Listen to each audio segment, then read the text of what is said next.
Imagine a time over 2,000 years ago. The mighty Qin dynasty has crumbled, plunging China into a whirlwind of chaos. Warlords are carving up the land, and the air is thick with the smoke of endless battles. It's a dark and desperate time for the common people. But in the midst of this turmoil, a remarkable figure emerges. Not a nobleman or a seasoned general, but a farmer named Liu Beng. He starts with just a small band of followers, but his kindness, wisdom, and genuine care for the people quickly earn him their trust and loyalty. On the other side stands his formidable rival, Shang Yu, a brilliant warrior but known for his ruthlessness. Their struggle for the soul of China becomes the stuff of legend. It's a classic tale of brains versus brawn, of compassion versus cruelty. After years of relentless warfare, the two titans clash one last time at the historic Battle of Gaozu. Against all odds, Liu Beng emerges victorious. In the year 202 BCE, he ascends the throne, founding the Han Dynasty and ushering in a brand new chapter for China. As the first emperor, now known as Emperor Gaozu of Han, Liu Beng's mission is clear: heal a nation scarred by war. He immediately gets to work, dismantling the oppressive, heavy-handed laws of the previous Qin dynasty. He understands that for the empire to prosper, its people must first recover. So, he slashes taxes, freeing farmers from crushing burdens and encouraging them to return to their fields. His policies are a breath of fresh air. Peace and stability slowly return to the land. For the first time in a long time, families can rebuild their lives without the constant fear of war or tyranny. This wise and compassionate leadership lays an incredibly strong foundation, setting the stage for the Han Dynasty to grow from a recovering kingdom into one of the most powerful and influential empires the world has ever seen. Fast forward a few generations, and we meet one of the most dynamic and ambitious rulers in all of Chinese history, Emperor Wu of Han.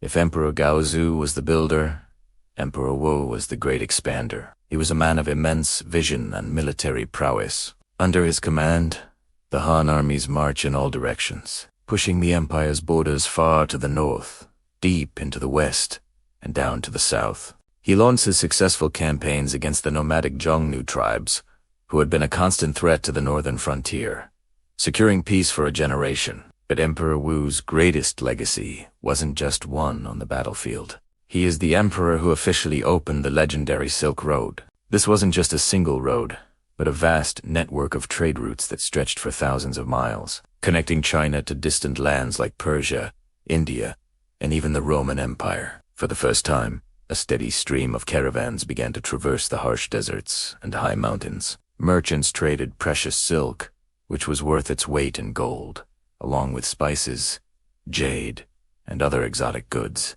But they exchanged more than just goods. They exchanged ideas, technologies, cultures, and beliefs, transforming China into a vibrant crossroads of the ancient world. The Han Dynasty wasn't just about military might and territorial expansion. It was a true golden age of culture, science, and innovation that would shape the future of the world. One of the most groundbreaking inventions of this era was something we use every single day: paper. Before this, people wrote on cumbersome bamboo strips or expensive silk. The invention of paper made knowledge accessible like never before, revolutionizing education, literature, and government administration. This period also saw tremendous advancements in traditional Chinese medicine, with physicians documenting treatments and herbal remedies that are still studied today.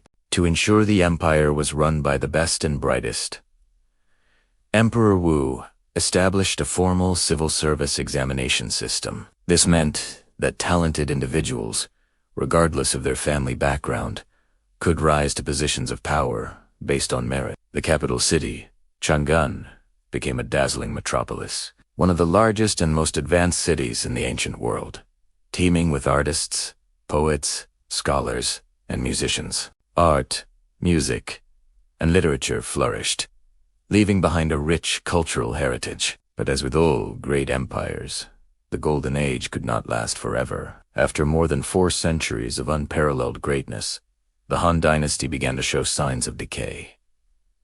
The rot started from within. Corruption became rampant among court officials, who enriched themselves at the expense of the people. A succession of weak and ineffective emperors sat on the throne, more interested in palace luxuries than in governing. To fund their lavish lifestyles and constant military campaigns, they imposed crippling taxes on the peasantry. Pushed to the brink of starvation, desperate farmers began to rise up in rebellion. The most significant of these was the Yellow Turban Rebellion, a massive uprising that swept across the country, shaking the very foundations of the empire. At the same time, external threats grew as foreign tribes along the border sensed the empire's weakness and began to invade. The once mighty Han was crumbling under pressure from all sides. The dynasty struggled on for a few more decades, a shadow of its former self, torn apart by ambitious warlords vying for control. Finally, in the year 220 CE, the last Han emperor was forced to abdicate, officially bringing the 400-year-old dynasty to an end. This collapse ushered in the famous Three Kingdoms period,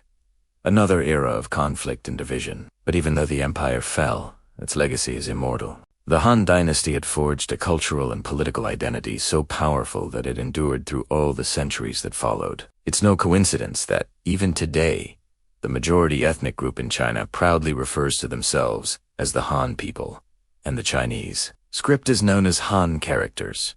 They're paying homage to this foundational golden age. The Han Dynasty was far more than just a period in history. It was a symbol of strength, a beacon of culture, and a hotbed of innovation. It was the era that connected China to the wider world through the Silk Road, that gave us the revolutionary invention of paper. And that's so art and knowledge flourished to unprecedented heights. The legacy of the Han Dynasty didn't just end in 220 CE. It laid the very groundwork for Chinese civilization, and its influence continues to be felt to this very day. Thank you so much for joining me on this journey back in time. If you enjoyed this video, please give it a thumbs up and subscribe to the channel for more stories from history. See you next time.